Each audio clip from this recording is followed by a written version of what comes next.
moments later. Selamat siang. Halo teman-teman, berjumpa lagi bersama saya, Wenia. Pada video ini, saya akan membahas materi sejarah kelas 11, yaitu tentang politik pintu terbuka.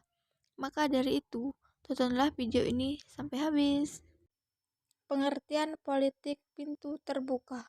Politik pintu terbuka adalah sebuah sistem di mana pemerintah memberikan kesempatan seluas-luasnya bagi pihak swasta untuk menanamkan modalnya di Indonesia.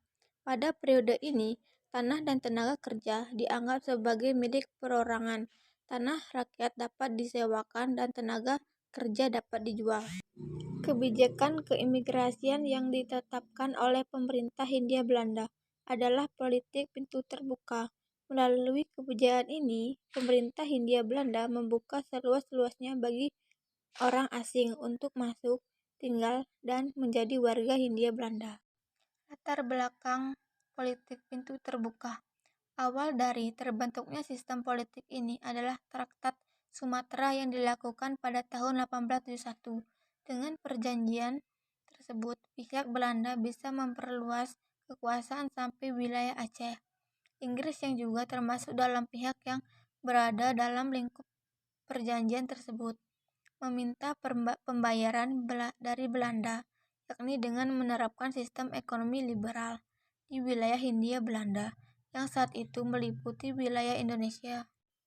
Dampak politik pintu terbuka. Politik pintu terbuka ini adalah dampak-dampak yang relatif buruk terhadap masyarakat Indonesia.